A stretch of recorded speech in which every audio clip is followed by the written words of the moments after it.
Well, hello there. Welcome. Thank you so much for waking up, getting your stuff ready. Hopefully, a lot of you are going to be cooking along with me. My name is Reverend Steve Toyoshima. I'm a reverend here at Higashi Honganji Mission, Hawaii.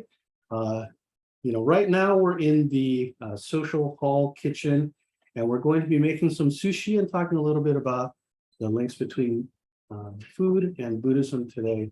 So I hope you have everything ready. The rice clicked off just a few minutes ago.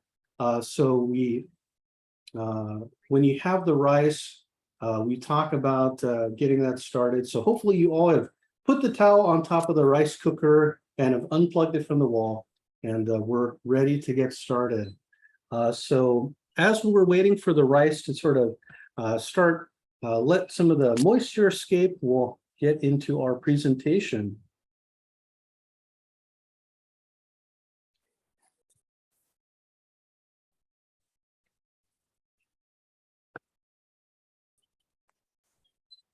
Okay, so Sushi and Dharma, hopefully you're all able to see that. We have a picture of the wonderful vegetarian Shojin Ryori and Buddha, Gautama Buddha sitting underneath the tree.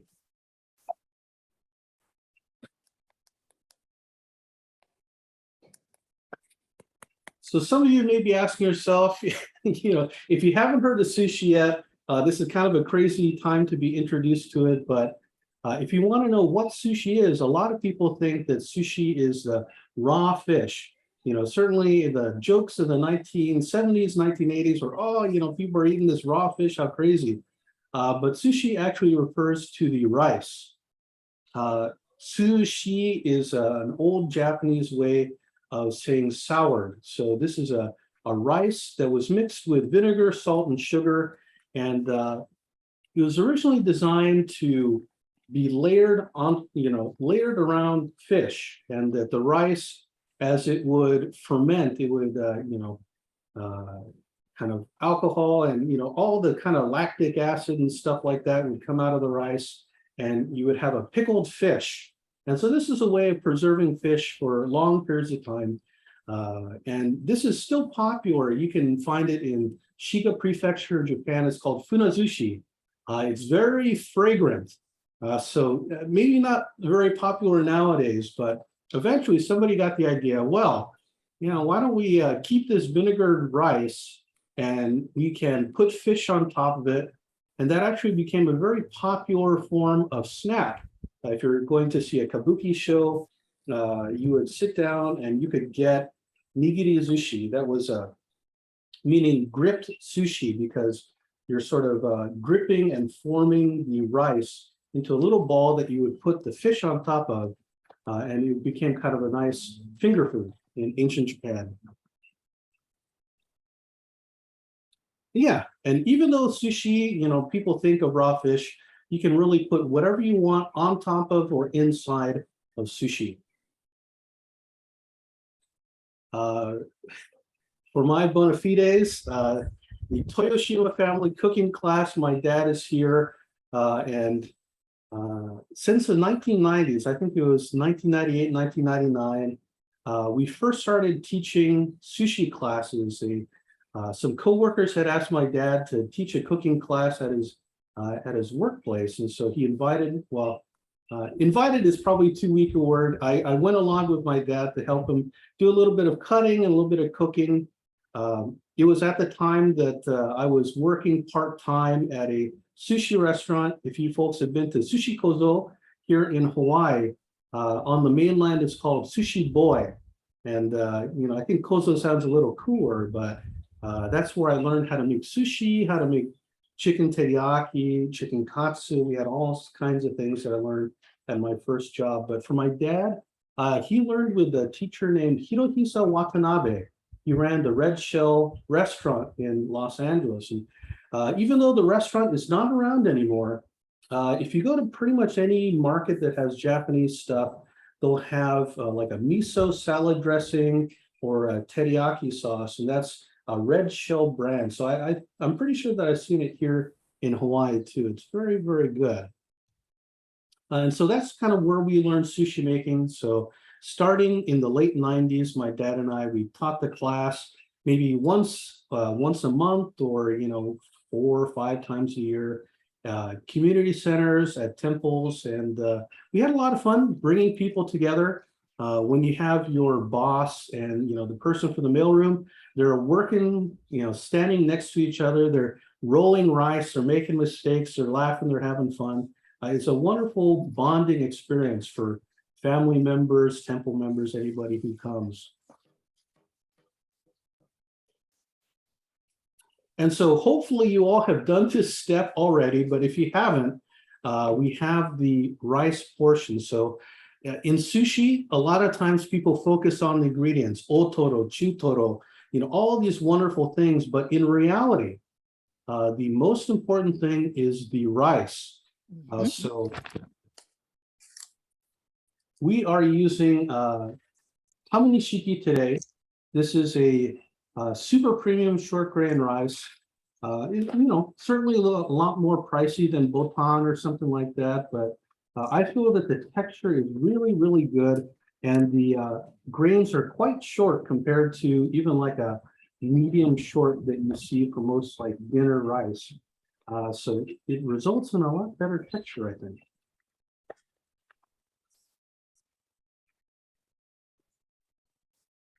So if you're going to be washing the rice, I really don't recommend washing it in the metal pan, because that kind of wears off the nonstick coatings. You look at it after a while and you notice the whole nonstick coating's gone for the bottom of the metal. That means that it's getting into your rice when you're eating it. So that's probably not too good for you. But if you use this plastic bowl, it has drain holes at the bottom. This is the kind that you can get at Marukai, and it allows for the water to be constantly cycling through. Basically, to wash the rice, we are putting it inside the bowl, and you're scooping it with the underside of your hand, and you're bringing it back to the top and gently pushing down. So it's like you're giving a shiatsu massage to the rice. And so this is very important in making regular rice. You have the little scoop that comes with the rice cooker. We don't use that for sushi making. We go with the American cups. So they're a little bigger. It's not the same as the one that you have with the rice cooker. So you definitely want to be careful. But we use 2 cups. If you're feeding like a large group, you're having a big event, something like that, you can double the recipe, do 4 cups of rice.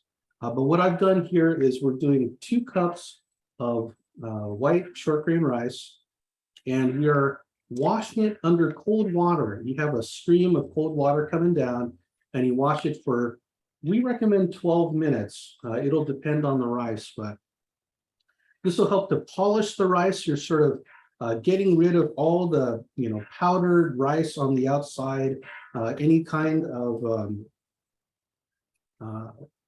anything on the outside. You're picking out any rocks or anything like that, and you're basically getting the rice acclimated to having some water on it. After you wash the rice for 12 minutes, you're going to drain everything out, and then you're going to put it in the refrigerator for 15 to 30 minutes. We found that even though you could put the rice directly into the rice cooker, if you put the rice into the refrigerator, it'll help to dry it out. So when it's cooking, it'll actually come out a lot fluffier that way.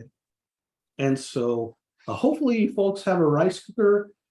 If you look on Just One cookbook, I think there are instructions for cooking rice on a stovetop, but that's a lot trickier.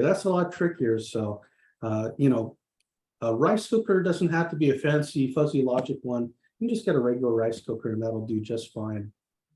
But once the rice clicks off, once it goes from cooking to keep warm, you'll switch that, plug it, pull the plug out from the wall, open up the lid, and then put a towel on top and then close the lid.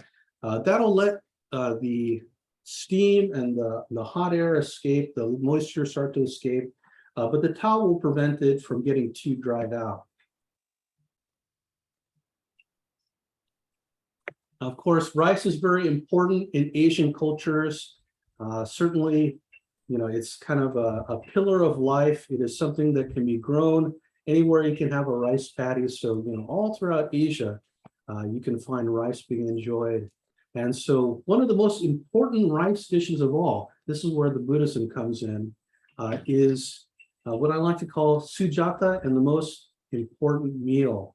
So if you know the story of Shakyamuni, the story of the Buddha, he starts off being born as a prince, but he's unhappy. He wants to find a cure for suffering, for all humanity. So he can't find that in the palace. So for 6 long years, he goes out into the wilderness.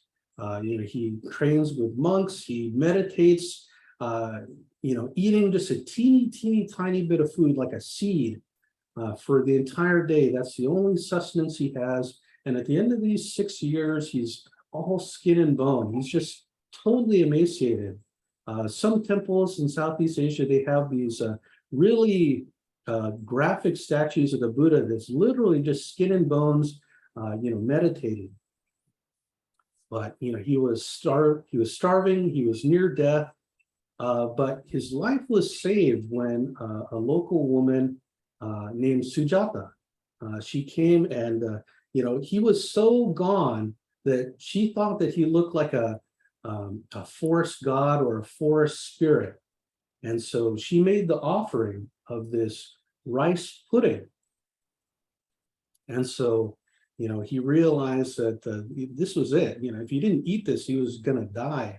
And that would be the end of his journey. So, he gratefully accepted this rice pudding called kheer. And he had that, he had a bath, and, he sat under the tree. And, with his body full of nutrients, kind of with a renewed sense of life, the rest is history. He soon would find enlightenment underneath the tree and become the Buddha, the awakened one. So that's why very important to eat. Don't let yourself starve.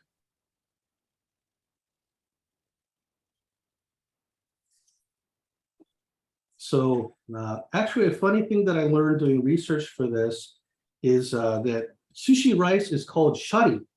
That's what they call it. The restaurant, the sushi restaurant, they call it shari, when they're getting that ready. But that is the same word as butsushari, which is the small bone fragments, or fragments of the Buddha's ashes, that I guess when the rice is sort of vinegared and polished, it has a similar look to the shari bones.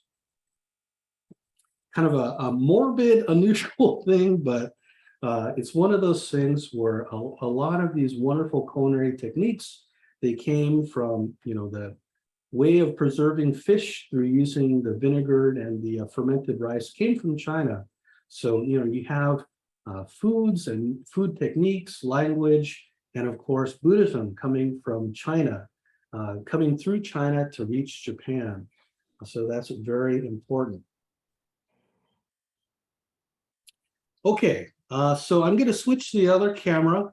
And so if you folks have your rice ready, we're going to actually be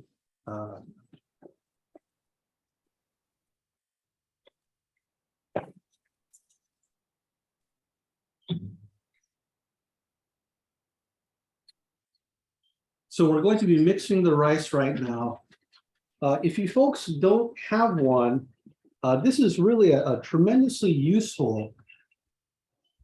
This is a sushi oke, or a hangiri. And so you can get these at Marukai for maybe $30, $40, something like that. A large one is not a bad thing to have, because you can also serve the sushi rice in it.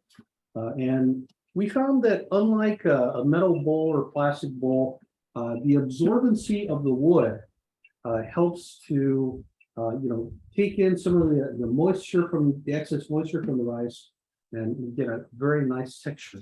Also, it looks very cool. It's something to really class up your kitchen.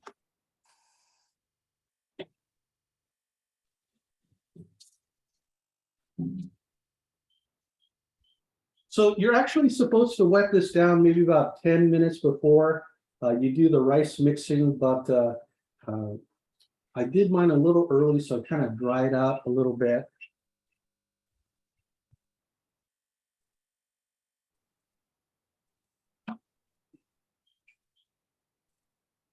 Oh, sorry about that. So, okay, this is the sushi oke or hangiri. This is the wooden tub that we'll be using to mix the sushi rice.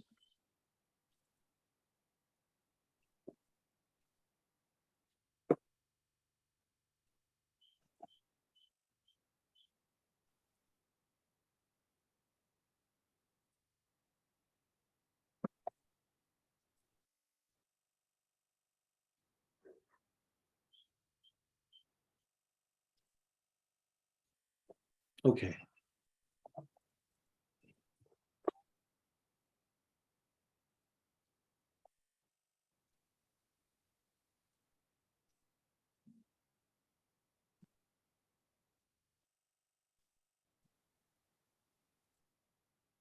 All right, so this is what the rice is going to look coming out of the pot.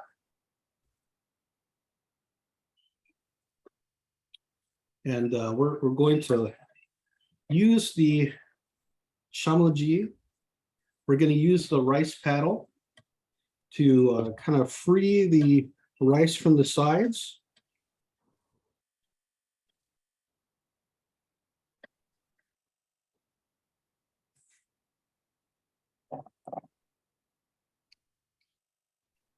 All right. So we free the rice. You know, you can scoop it out into the bowl, but we found that it's easier to do it this way.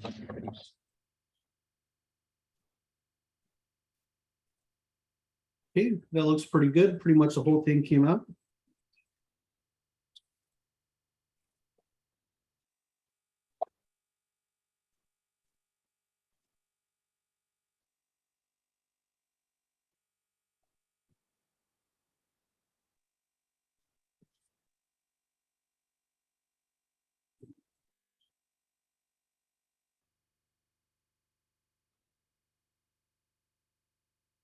Okay, so we have the rice in here. We have the rice in here. And now we're going to have our vinegar mixture ready. If you have a protein shake bottle, you have a salad dressing bottle, it's perfect for this kind of thing.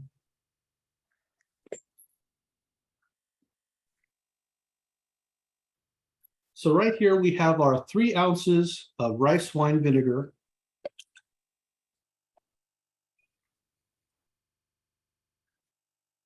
We have our 1/4 cup of sugar.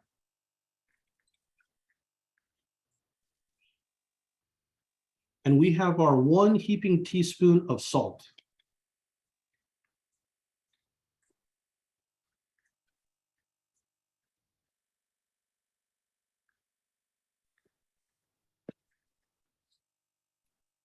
Now, one thing that people would do is that you cook it on the stove top, you cook it in a saucepan, and you cook it until everything dissolves. But this is something that my great aunt up in Seattle discovered. Is she said, well, the rice is so hot anyway, it's gonna kind of cook the mixture anyways. And so if you shake it up enough, the sugar and the salt will, just through shaking the bottle, sort of dissolve into our vinegar mixture. So, you don't really have to cook it down. Plus, if you are cooking it on the stovetop, you're also going to be losing some moisture from there as it evaporates from the heat. So yeah, we're just shaking the bottle. Just pretend that you're making margaritas or something like that. You're making a Mai Tai.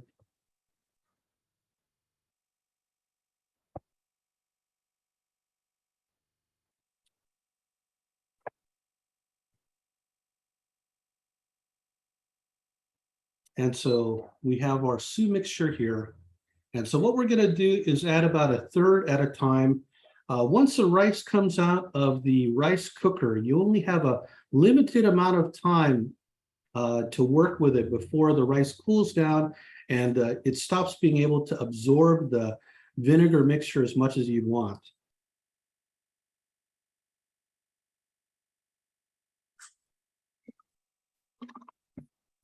So we're adding a third here, and when you first add the rice to your sushi oke, it's going to be pretty comparatively hard. So even if you kind of push down on it, you're not going to smush, you're not going to smash the rice. Your goal right now is to make sure that every grain of rice is covered, and also that you want to make sure to kind of cut through and break up any large chunks so that you don't end up with chunks of unflavored rice inside of your rolls.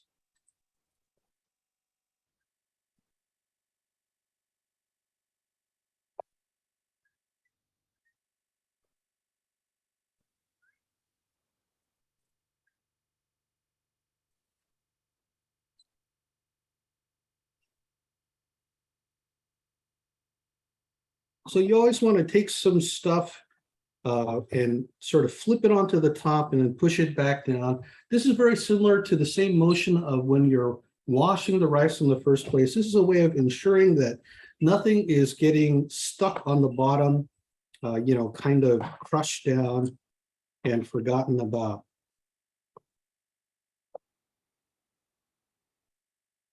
So we're breaking up any chunks. And so at this first part, you're able to kind of push down on the rice without damaging it because it's still in the process of absorbing the su liquid and becoming soft.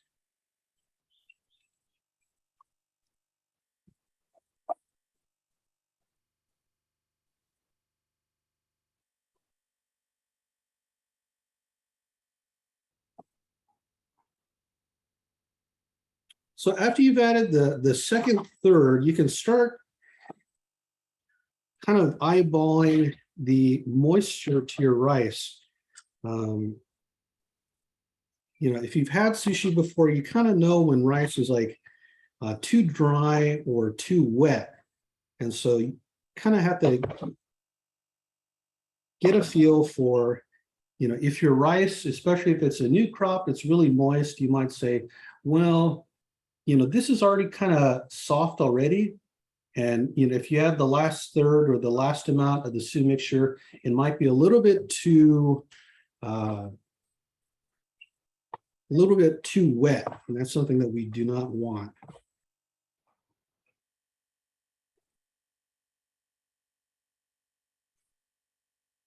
So this is a new crop, so it won't require quite as much moisture in order to become the sushi rice, the shari that we know and love.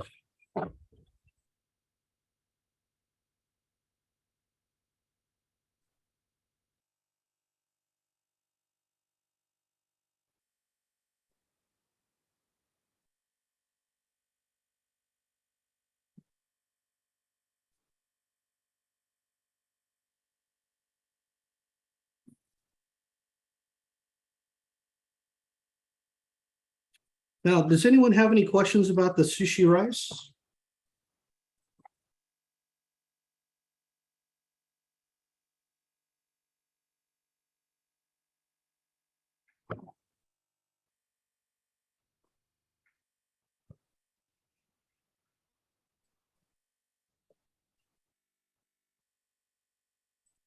Steven, Yeah. do you have a fan blowing over that right now?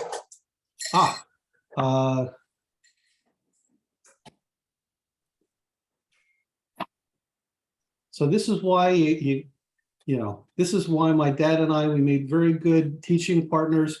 He remembers all the stuff I forget. I remember the stuff that he forgets. Yes. So at the same time you have the rice that you're mixing the rice in here, you're going to have either an electric fan or a hand fan, one of these uchiwas. And so you're helping to cool the rice down, and this will also drive off some of the vinegar, and it'll make the rice a lot shinier. So Don't be afraid to spread out the rice. It's going to help it to cool down a lot faster. And it'll also ensure it's easier for you to make sure that there's no unseasoned bits of rice left over. I have a question. Sure. When you make your rice, then do you make it a little bit drier than normal? Yeah. So, if you're making rice for just dinner or something like that, you're going to be using more water. What we do is like a 2 US cups of rice to 2 cups of water, or 4 cups of rice to about 4 cups of water. And that would be a little drier than it would be. It is definitely drier than, regular rice that you're serving for dinner. Okay, thank you. Sure. And that it being a little dry helps it to absorb the vinegar a lot better.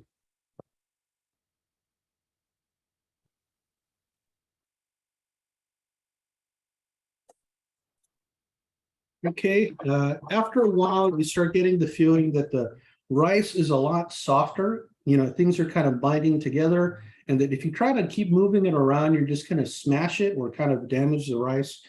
So that is a time that you know that you are pretty good.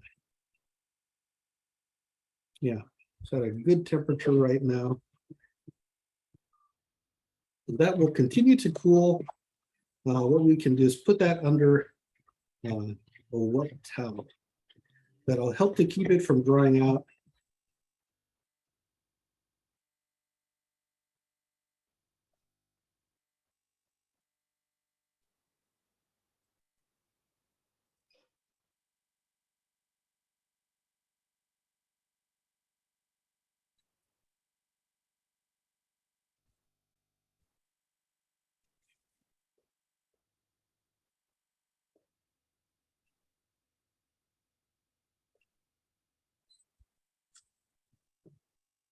Okay, we'll put this to the side. Cool, dry place.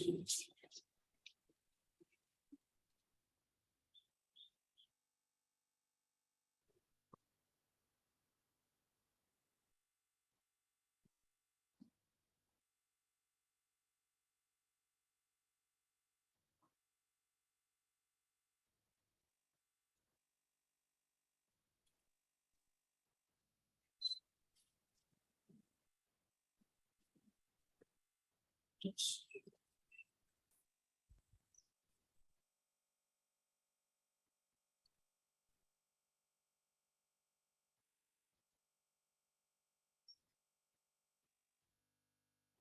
So if you folks have had the chance to enjoy green tea, that is one of the things that is said to also come to Asian cuisine from Buddhism.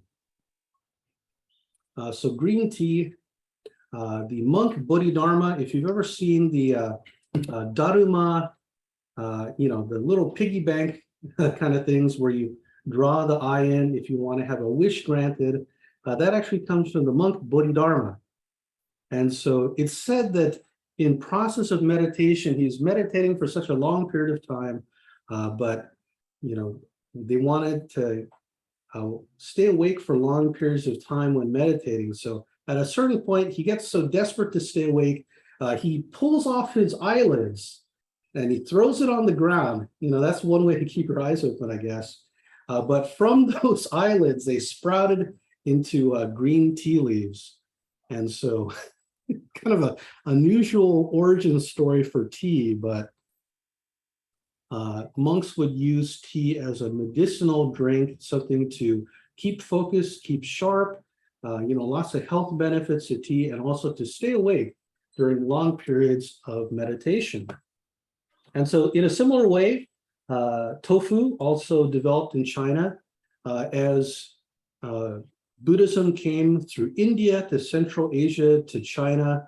You have this vegetarian cuisine that comes along with it, but in Indian Buddhism, you have cheeses, you have wonderful paneer, things like that. But when you get to East Asia, you have a lot of people who are lactose intolerant. So in order to create a suitable substitute for this cheese, you have the development of these bean curd cakes using tofu as a substitute for dairy cheese in Buddhist cuisine. And so we're gonna be cutting up the ingredients right now. So we're going to be making a California roll and a vegetable roll today.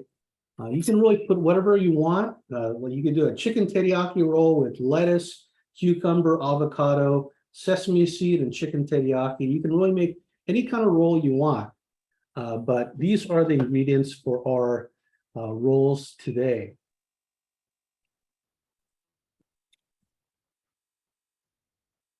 So for the cucumbers, the Japanese cutie, this is a little larger, but if you don't have cutie, if you can't find it, you can use a Persian cucumber. Those also work pretty well. And so in order to put the size to it, we're looking at the sushi hane, we're looking at the yakinori, the roasted seaweed sheets that we're going to be rolling. So we kind of know how long we want the cucumber to be.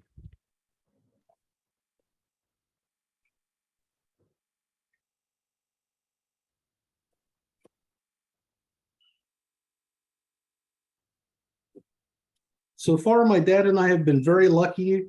Even teaching for 10 years, we have fortunately not had any knife accidents on our or our students' cutting. So we've been very fortunate so far. So you can see that we cut the cucumber in half. Then we cut the half in half. We have quarters now. And you know, you have the seeds right here. We want to cut those out. So if you have your knife, we're going to use the tip of the knife here. And it takes a little practice, but if you use the very tip of the knife, it's a lot easier to sort of steer the knife once you're cutting into this seed cavity here. So yeah, take that out. You can put it into a salad or something, but you know, now you just have the cutie by itself.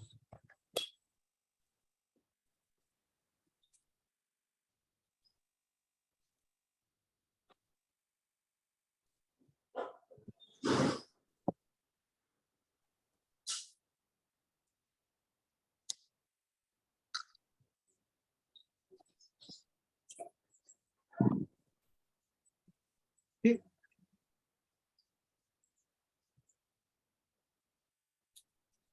Now that we've cut off the edges, we can cut this into maybe 4 separate pieces.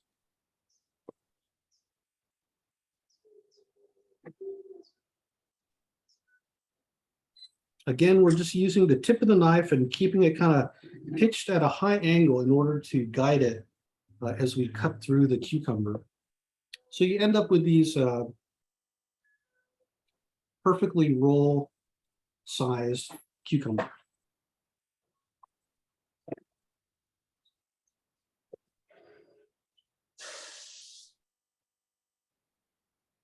Does anyone have any questions about ingredients?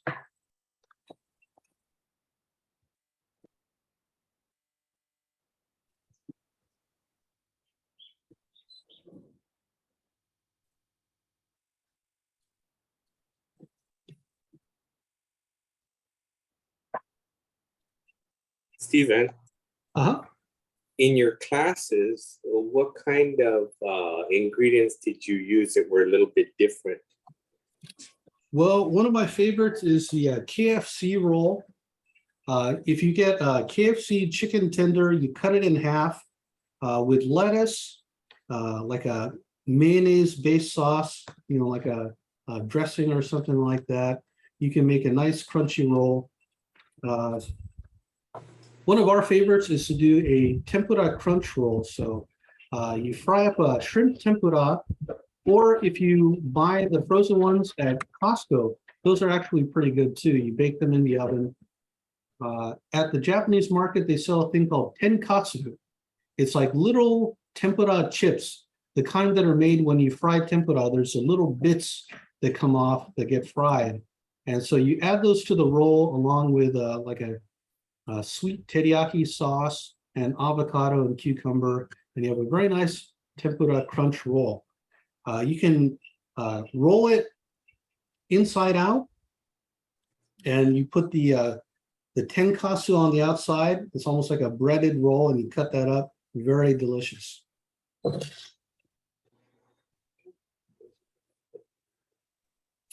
So for the vegetarian roll, we've got the carrots here, have been peeled, washed, and we're just going to cut these into like a matchstick sizes.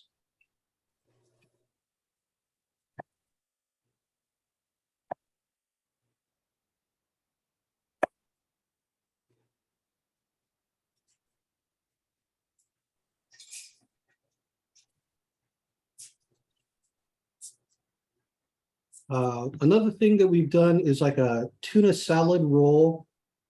If you have a canned tuna, you mix that with mayonnaise, just like you would for a tuna salad or a tuna salad sandwich. Over lettuce with cucumber. Very easy to prepare, nothing raw. One of the things that we found is that, a lot of people, they're not really in the mood for sashimi or kind of a raw fish when they eat rolls necessarily. So it's always nice to have some alternatives for people who, want to try something a little different.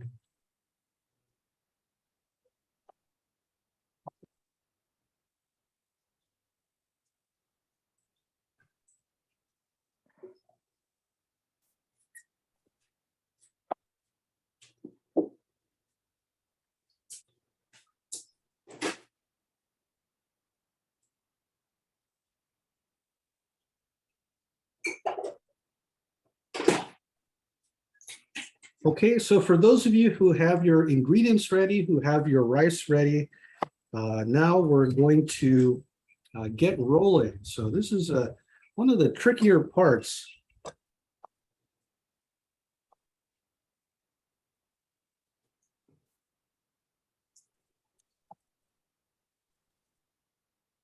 But that's the nice thing about sushi making is that you can always eat your mistakes.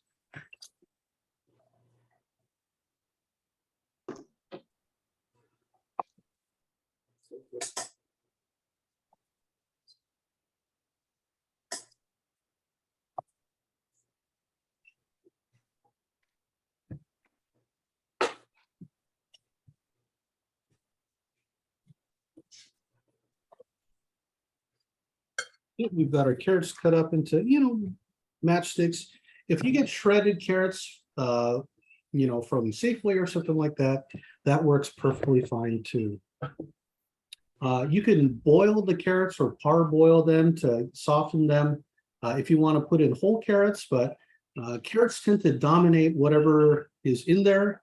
So having small pieces generally works a little bit better.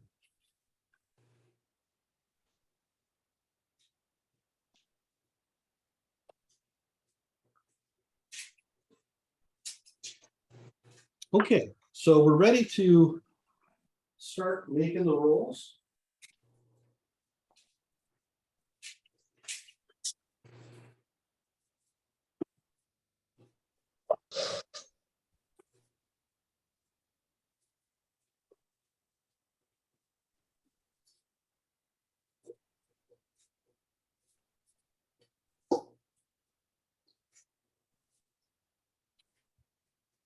Okay, you might want to try a mirrored version of this since I am left-handed like my dad.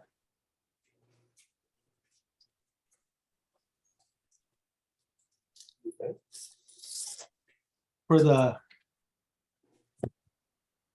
sushi mat, the makisu, all I've done is wrap it in saran wrap. You can just sort of, wet your makisu, and that'll be enough for rolling. But I found for ease of cleanup, and especially if you want to do any inside-out rolls, you want to have it with a plastic wrapped around it. That's the sushi boy secret. That's what we always used to do. And you have it on top of a moistened towel that'll prevent it from moving around while you've got it. So this is one of the things about making sushi, is that this is the most dangerous part. You know, no danger to life and limb, but the moment that you start putting the hot rice on the on your nori, it's going to start shrinking up. It's going to start tearing. You really have to work with it quickly. Otherwise, it's going to be difficult to close and might tear. You have a real bad time. So it's kind of like a ticking time bomb once you get the rice on there.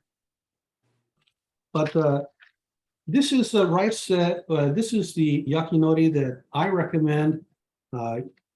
If you're making sushi, I'd say spend a little bit more, get the good stuff. I've tried the sushi the sushi nori where it's like at 80 or 100 sheets or something like that for $5. Those, they've got a lot of holes in them. They don't work too well. But these, especially the Yamamoto Yamas, are generally pretty good quality. So there'll be two sides to the nori. There's kind of a textured side, and then there's a really shiny side. For us, we put the shiny side down with the longer edge towards you. If you want to make a bigger roll, you can do it with the short edge towards you, and then it'll make it easier to roll, but the roll is going to be a lot bigger. So unless you want to make a roll for, like a buffet or something like that, this is kind of a little bit more reasonably sized.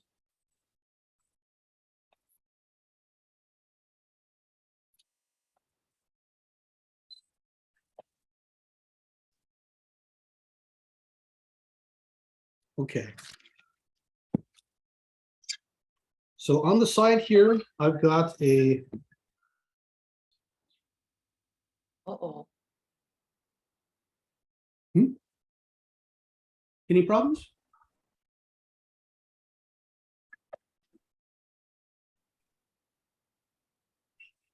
Oh, okay.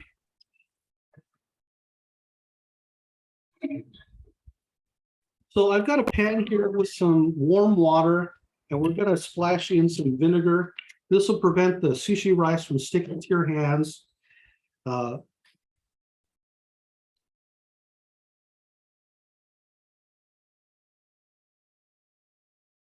So for our California roll, what we're going to do is you're going to want to take a portion of rice.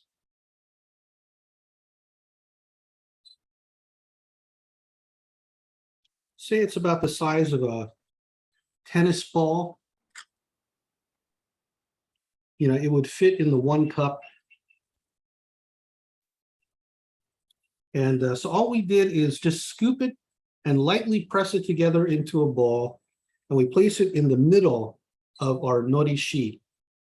So we're going to keep our hands wet with this, slightly vinegared water, because otherwise it sticks to your hands, and you want to have it go on the yakinori and not on your shirt and hands. And so, you could put it bit by bit onto here, but I found that at the sushi restaurant, they taught us to do it this way. You put the ball of rice on your nori, and you want to make sure to keep maybe about 1 inch or 1.5 inches free on top, no rice. Otherwise, you won't be able to close it. So once you have the ball of rice down, we interlink our fingers like this, and we pull the rice apart. We gently pull the rice apart like this. And so you're already partway there. And using our hand as a barrier, we're going to push the rice to the edges of our sheet on the left, right, and bottom sides. And so we're just sort of gently pulling the rice, making sure that it's all a uniform layer.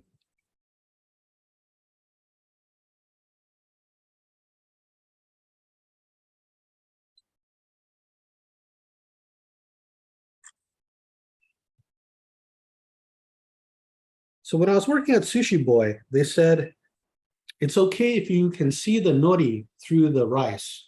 That means that you've got it at just about the right depth. One of the hardest things about sushi is not putting too much stuff in it. So if you put in too much rice, it makes it difficult to close. And then nobody's having a fun time. If you have to put a patch on your sushi roll, like a tire or something like that, that's a bad time for everyone. Okay, so we've got our ingredients for a California roll. Actually, you know what? Let's do the vegetarian roll first.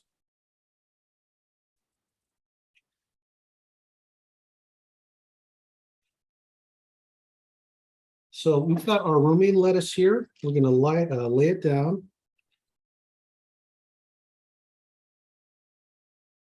Want to make sure that every bite is going to get some vegetables.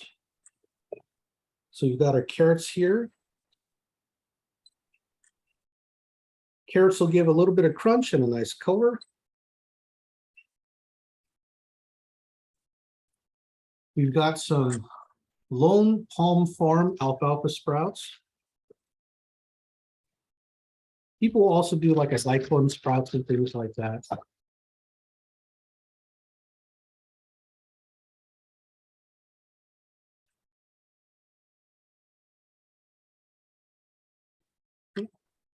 We've got our cucumber.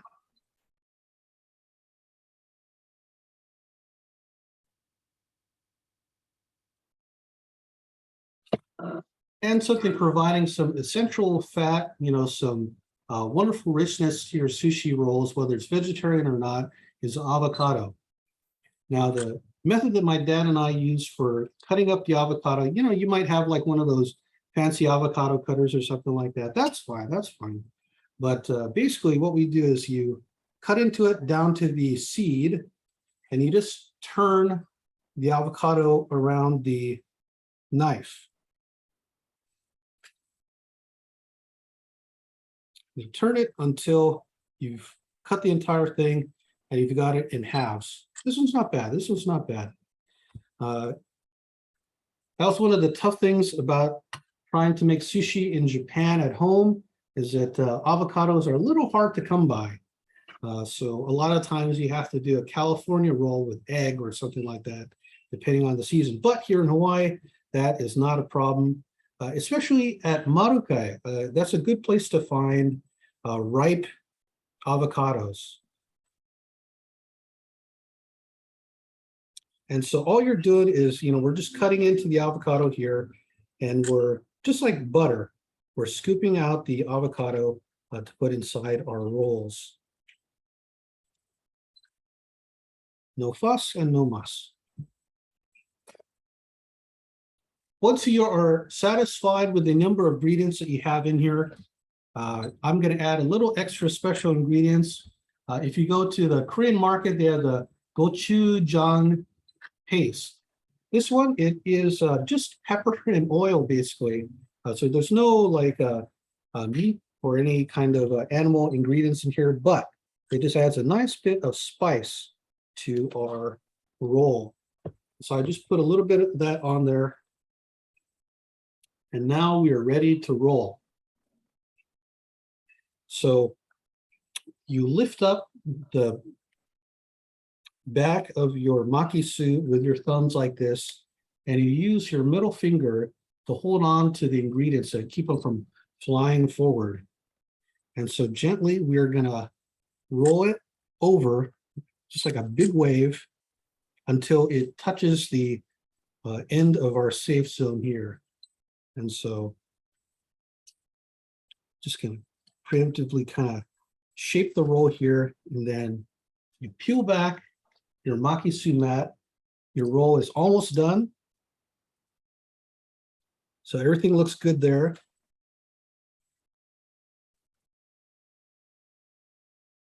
And so we're just going to roll it forward until it seals. You want to have the seam of the roll at the bottom. And at Sushi Boy, we always made the rolls square. That made it easier to fit into the plastic boxes that we use to sell them.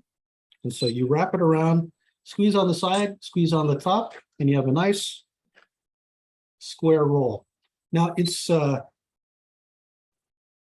nori is still not fully moistened, so it'll be a little tough to cut just yet. So we'll put this aside.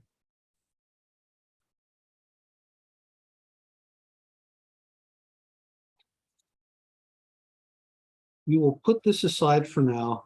So yeah, that is our vegetable roll.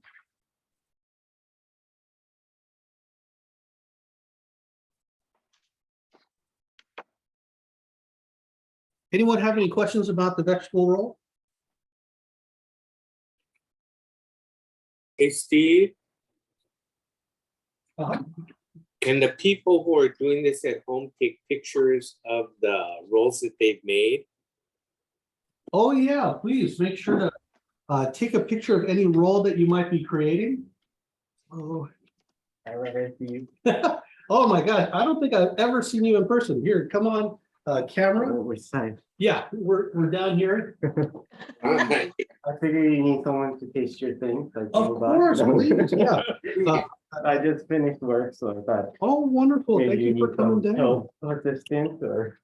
Yeah, so one of our members, Carl, is here. He's taking pictures, but you know, yeah, always need somebody to taste for poison. I mean, you know, just to taste the flavor, make sure it tastes good.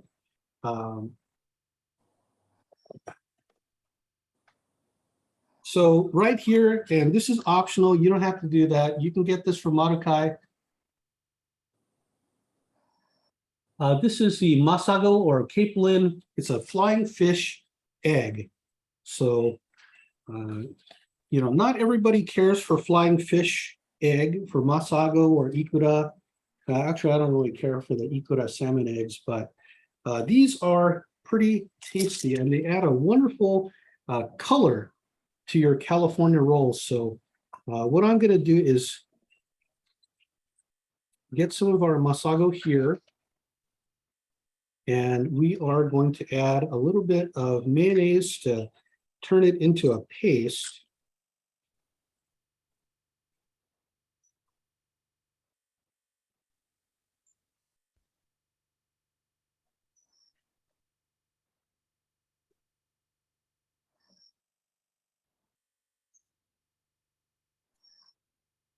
Yeah, and so you've got this orange color.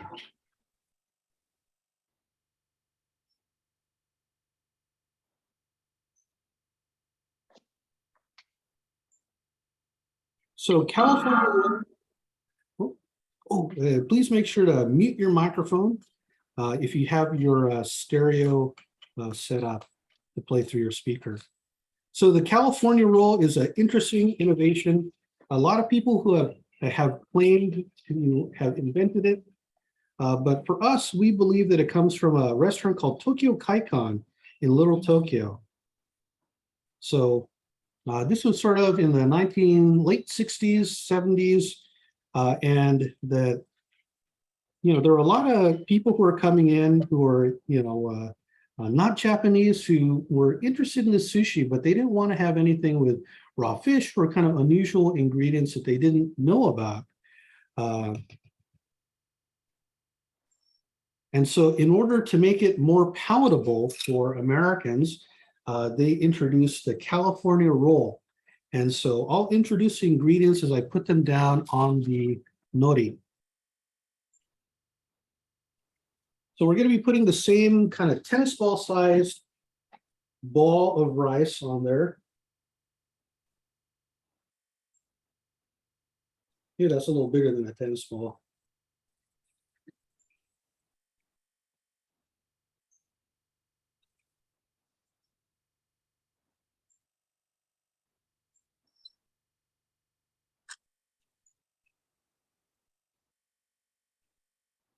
Yep.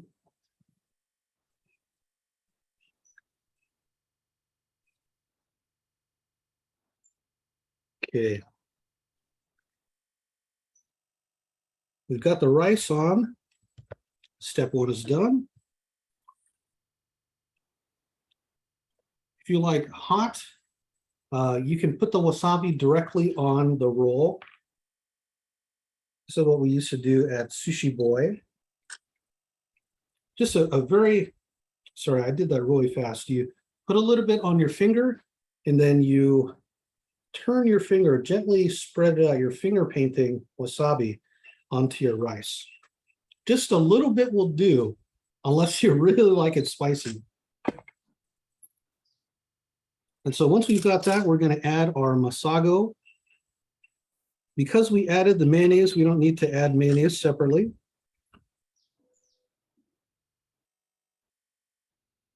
And this will give a wonderful, wonderful color once it's all rolled together.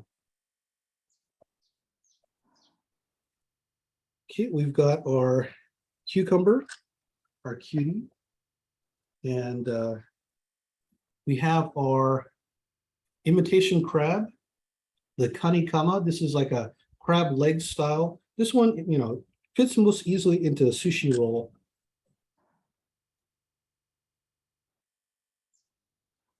Some people, what they like to do is sort of mash it up, make it up into kind of like a, mix it with the mayonnaise and make it into like a seafood salad before they put it in. You know, you don't have to do that.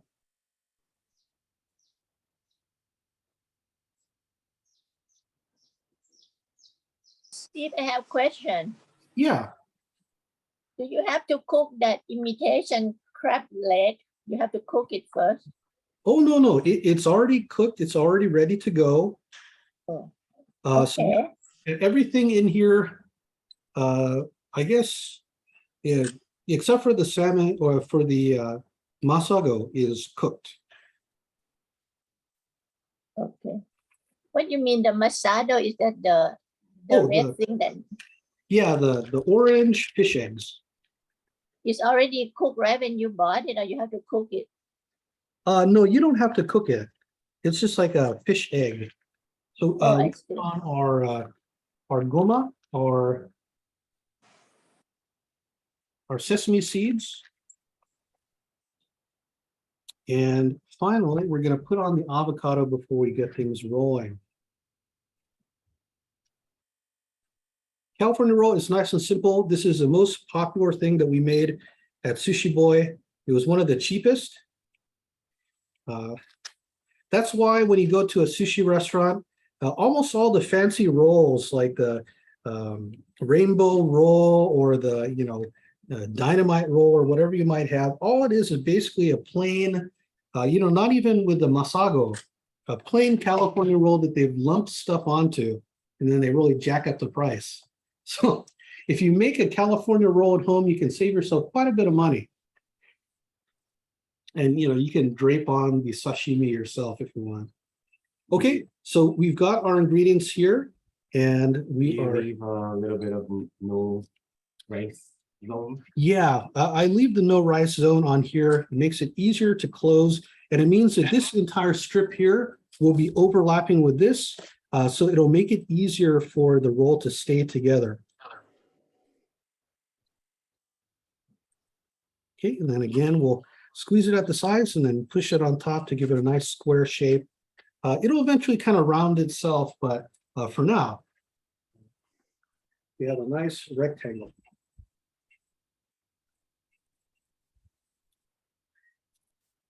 Okay, so I actually have a secret roll today.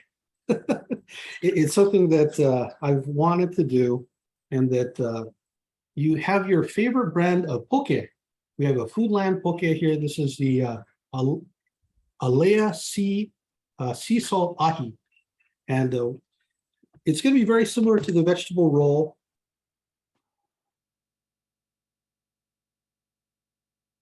And so if you want to make a roll that has raw fish in it, poke is a very good choice because it's very fresh. You have wonderful flavors already in the mix, and it's something that, especially here in Hawaii, the poke is fantastic. So you might as well take advantage of it. On the mainland, it's a little bit more common to have poke that is made up like Subway, where they add the sauce at the end. But here in Hawaii, you have the Foodland style where the poke has already been marinating in the sauce, and that's what you want.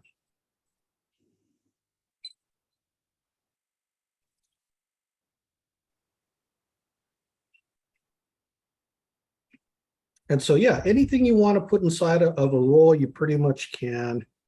You know, they're like the burritos of Japan.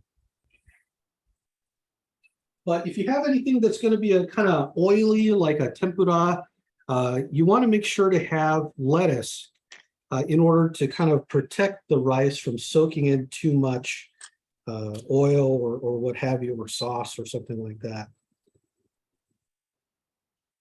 So we've got our lettuce down here, and add our cucumber. Give it some nice crunch. And yeah, smells very good. Yeah, just in here.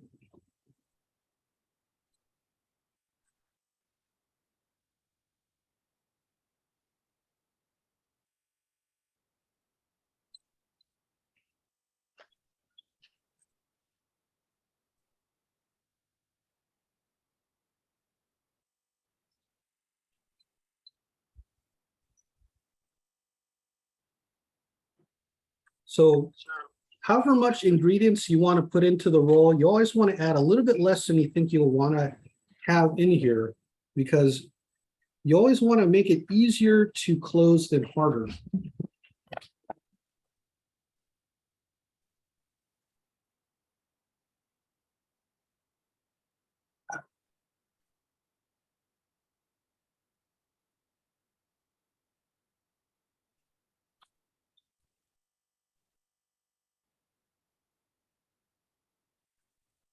Put in some alfalfa sprouts.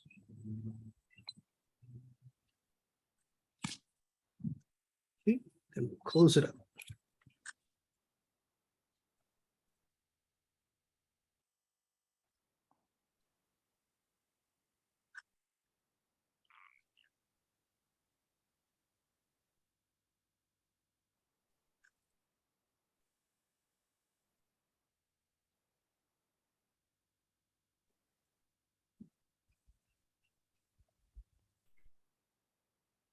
Okay, so we've got our 3 types of rolls here.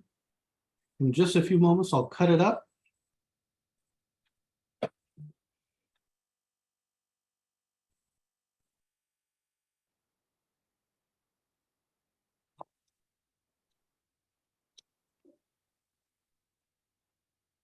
Does anyone have any questions about the maki rolls?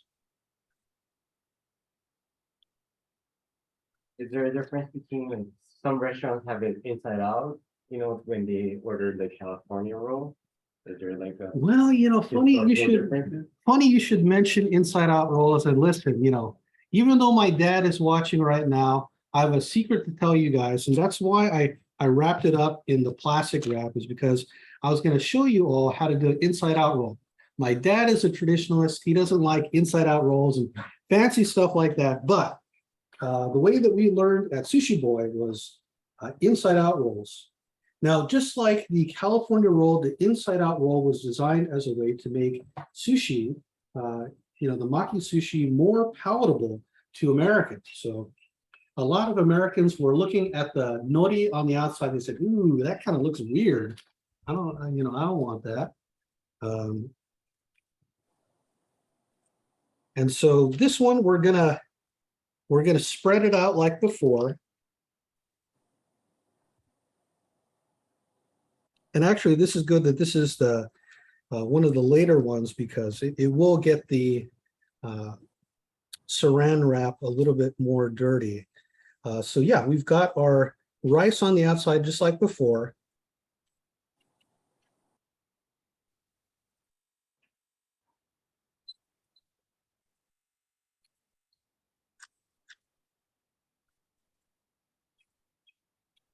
Let's see.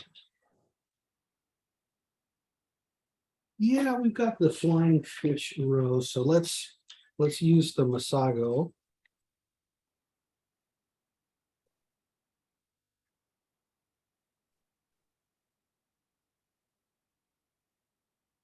Oh, it's like a child-proof lock. Oh, thank you.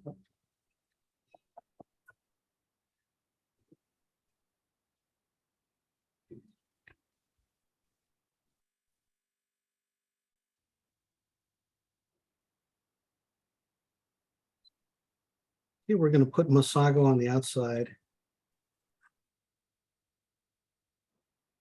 Yeah, this is definitely not traditional. And in California, you would use a sesame seeds. You put sesame seeds on the outside or the tenkatsu crunch to give it kind of that nice appearance. So once you have the rice on there, you're gonna pick up and you're gonna flip it over. And so that's why you want to have the plastic wrap on there. And we're gonna press a little divot onto there. So we add our avocado, add our cucumber. We're going to add our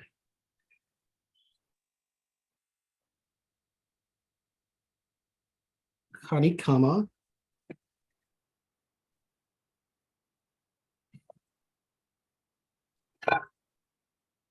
We're going to add our avocado.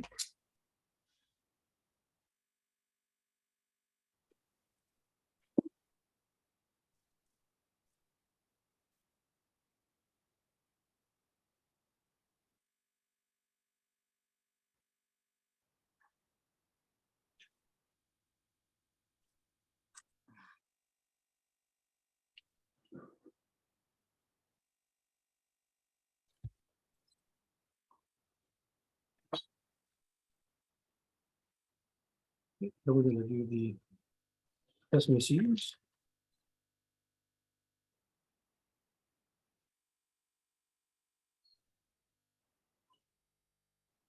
And so just like before, we're going to pick up here, but carefully.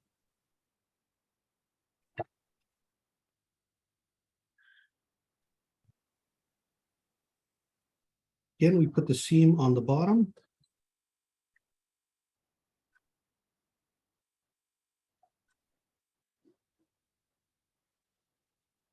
And we have our inside out California roll.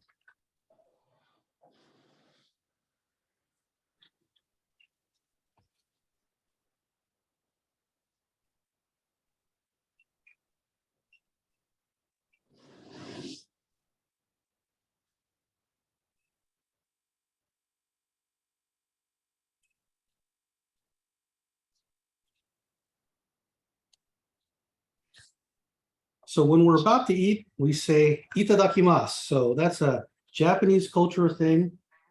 In Japanese principles, we say in the presence of Buddha's shining light, we say this in Japanese, but in the presence of the Buddha's shining light, now I gratefully and humbly receive this precious meal, itadakimasu. So according to the Ogasawara style of etiquette, which has been in existence since the Muromachi era, itadakimasu and gochiso-sama express the appreciation to the lives of the ingredients, along with the time and effort that a lot of people have put into the preparation of the meal. Apparently, people used to say gochiso-sama even after taking a bath. Huh. So now we're going to cut up the sushi.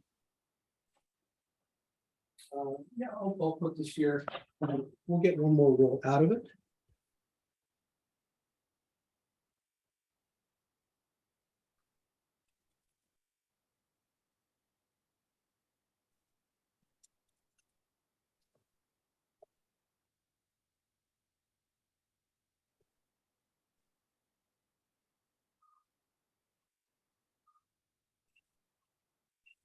Another question Uh-huh.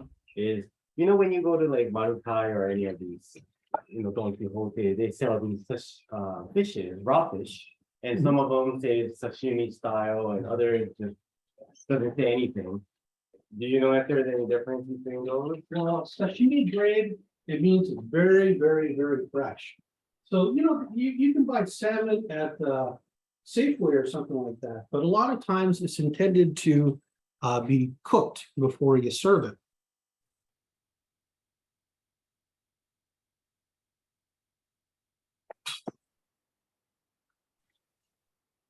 Sashimi grade means that you can eat it raw with no worries. Okay. So we have our roll here. And so we're going to be cutting this into 8 pieces. If you like really big, you have a family that can take big bites, you can do it in 6 pieces, but generally we do 8 pieces. So you start by finding the halfway point, and my technique is to cut the top of the nori. You're cutting maybe about a quarter into the roll, and then you do a slice down. If you saw it, you're going to make an oblong shaped roll. You don't want that. If you're really confident in your knife, you can cut it, double up the sushi. This will make it easier to get them even.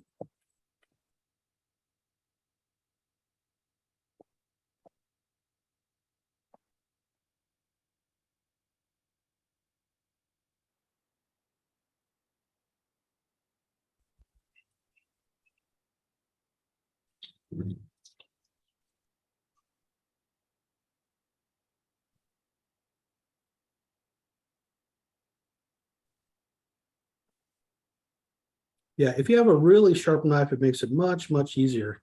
And so the benefit of having them in a more square configuration is it's easier to put them onto a plate.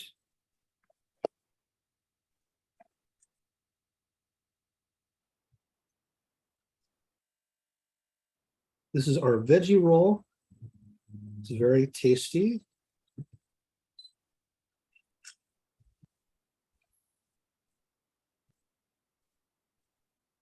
Okay, the next we have our California roll.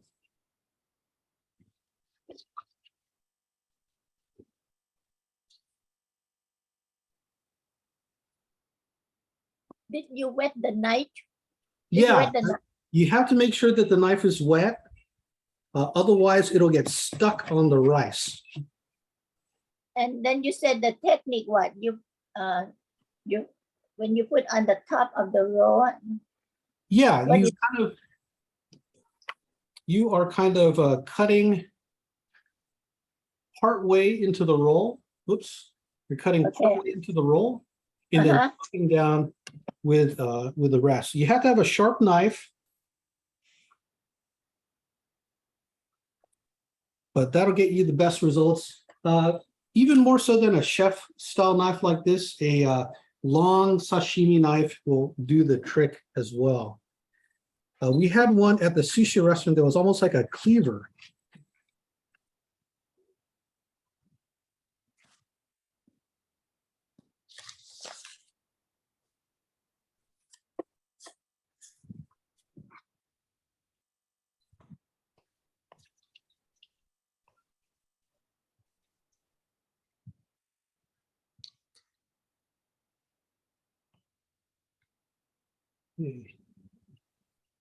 Okay, we're doing okay on time.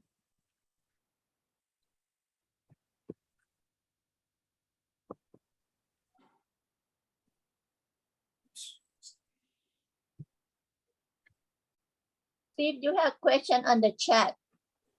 Yes, It said, I I noticed lines on the nori. Is it perforated there? Do you ignore the lines? Oh, so the lines on the nori are the thing that they use in the production to kind of press it flat.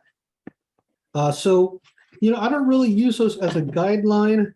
Those are just, you want to have the texture side on the side facing up.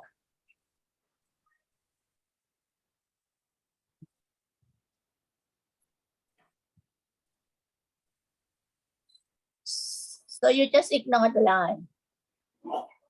Yeah, I ignore the lines.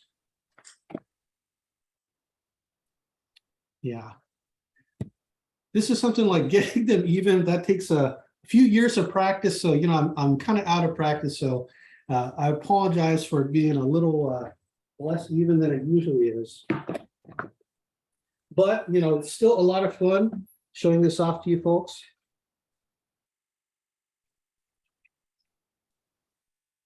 When we're able to do in-person activities again,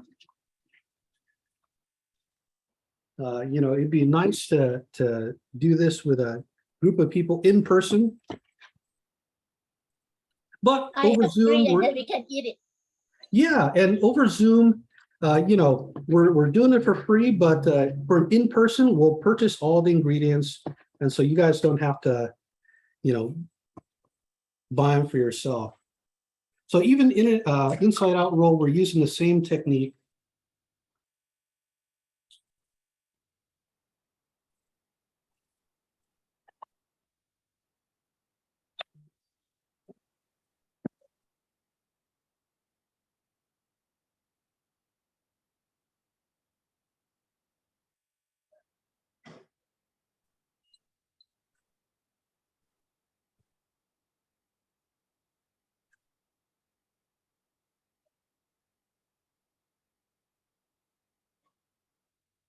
Yeah. So this is our completed sushi plate. We're going to eat this in just a few minutes, but we've got a little bit more about Buddhism to talk about. Could you put some stretch time on top? Keep the.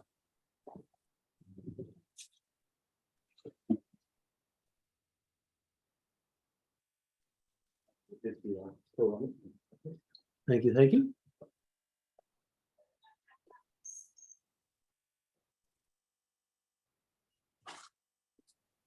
So once you finish with a meal, we say "Gochusou-sama deshita." In Japanese, it's now I've eaten this precious meal, my mind and body are enriched. So the "Gochusou-sama" actually refers to running around. The kanji means kind of running here and there, referring to the running around representing the effort that the person preparing the food has put into making the meal. You have another question, Steve, on chat. How long can you keep it after you make it? Good question. How long does it keep after making? So this is something where it's recommended that you serve it as soon as you can. Once you make it, if you're not going to serve it right that moment, you can cover it with saran wrap. We recommend that you don't cut it up until you're ready to serve it. Otherwise, the rice that's exposed to the air is going to start drying out pretty soon. If you keep it in the refrigerator overnight or something like that, the rice is going to get hard and the flavor is going to be off. So it's really recommended that you serve this, that you prepare it right before you serve, if at all possible. If you keep in refrigerator, can you warm it up, soften the rice in the microwave? No, you really don't want to put it in the microwave or, you can let it come up to room temperature if there's nothing that is raw inside, but really it's best to eat it right away. Then you don't have to worry about, you can't put these in the microwave because that will definitely dry it out. Okay. Yeah. So one of the things that Buddhism brings to us is trying to find gratitude in our everyday lives. So from tofugu.com, they say the heart of the itadakimasu ritual is one of gratitude and reflection, even if only for a moment. In this light, starting a meal with itadakimasu implies that you'll finish all of it. Something gave up its life for this meal, so it can be considered disrespectful to leave big chunks of food behind. So next time you see one last grain of rice in your bowl, don't be afraid to spend time trying to get it out.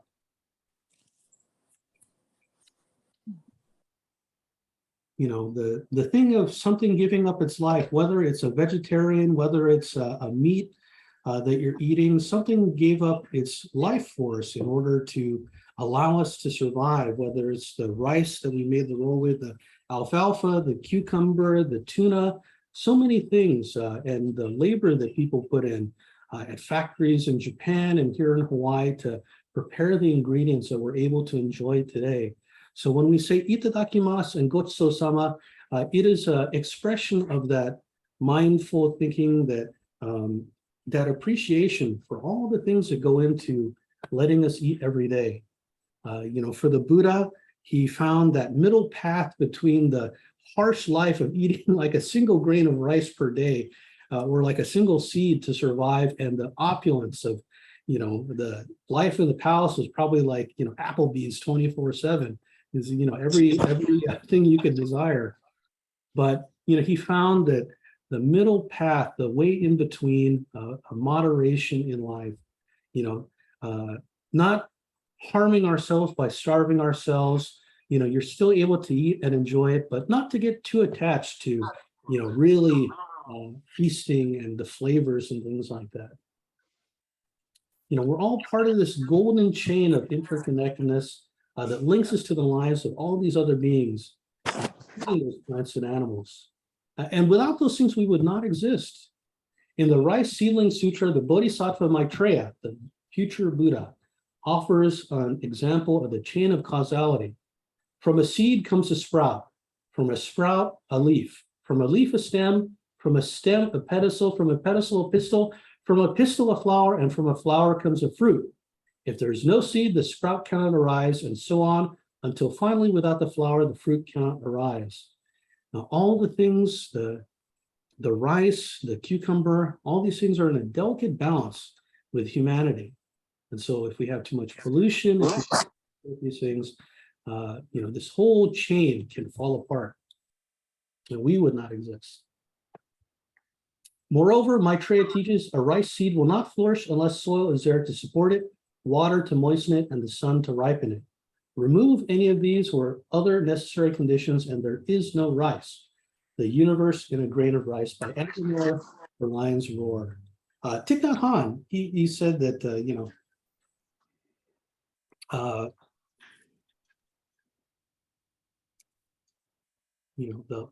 everything is in a sheet of paper. Sorry, that may be a different teacher, right? But basically that in each sheet of paper is the water, the sun, the soil, all the things that go into growing the tree, and that, we have to mottainai, we have to appreciate the things we have and try not to waste them. And it's something that, I certainly need to remember.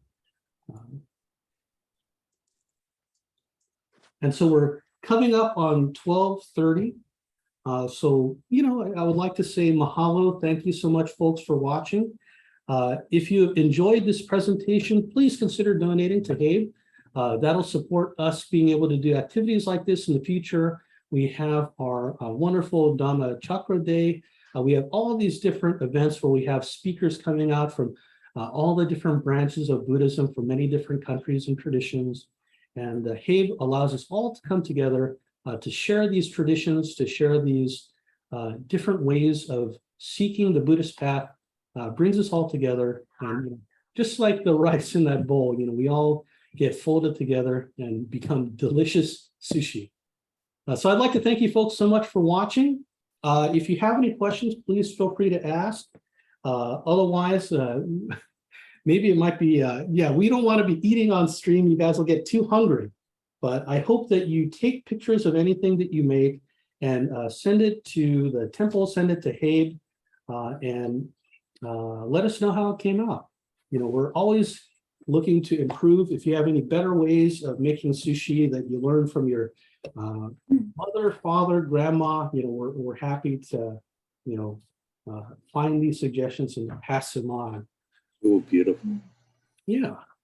So this is the sushi. We've got our inside out California roll. We've got our vegetable roll. We've got our poke roll, and we've got our regular side out California roll. So this is what you can make up with 2 cups of rice, 2 American cups of rice. We have 1, 2, 3, 4, and 5 rolls. If you want to do inari, the footballs, or if you want to do the hosomaki small rolls, you've got enough left over for a couple of those too. So this is just the right amount for a sushi party. If you're going to be feeding a big crowd, you can try making the 4-cup version. But otherwise, happy to field any questions you folks might have. Steve, we need to see you in the camera. Okay. There we go. Yeah.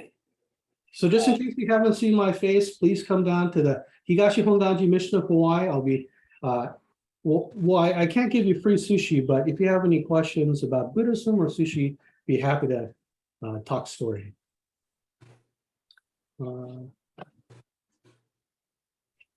Lori says we really thank you for the class. Had a Makizushi Sukuri party in Torrance. Thank you. So actually, the thing that I could show you real quick, if you have to go, I definitely understand, but if you have a few moments, I can show you guys how to make a cone sushi or the temaki hand roll. So we're gonna do this real quick. So if you want to have a sushi making party,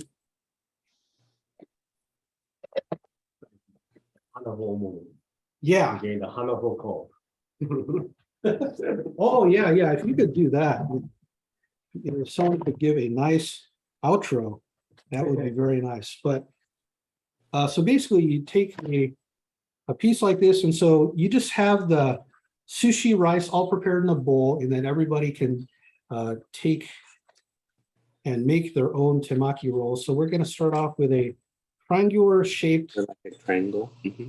Yeah, you have a triangle here.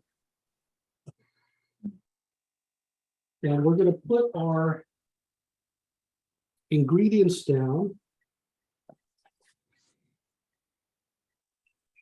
And you'd have them cut to fit.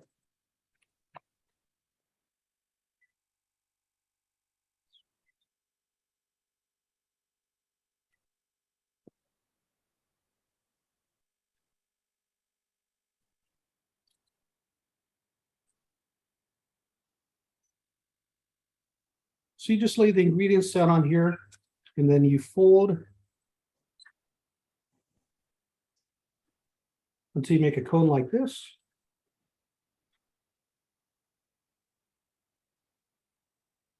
Yeah, sorry, this is a little messy, but I wanted to show you guys how to make a temaki sushi, and you end up with a nice looking roll like this. And you eat this while the nori is still dry. So you eat this right away with some soy sauce or something like that.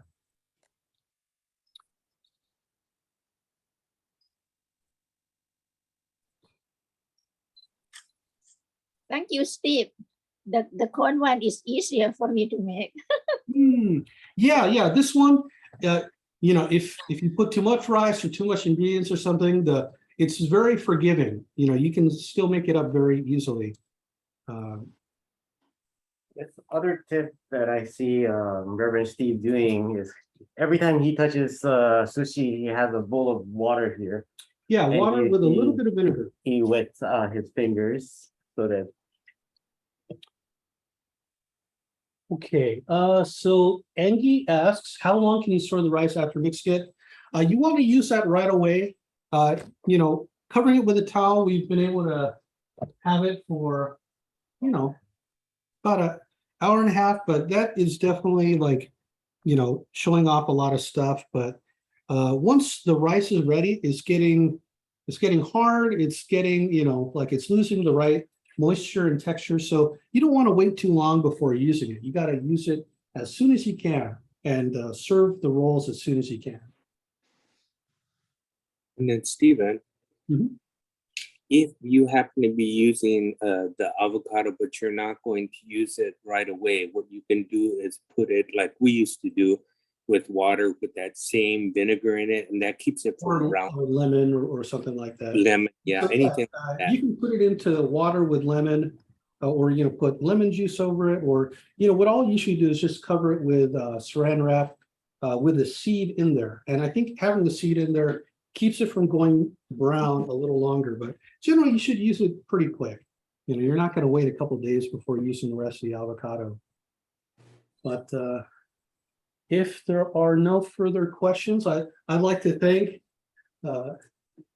my fearless co-hosts here. Well, they're a little shy, it's all right, but they've been helping out so much with the class. So yeah, glad to have them helping out here.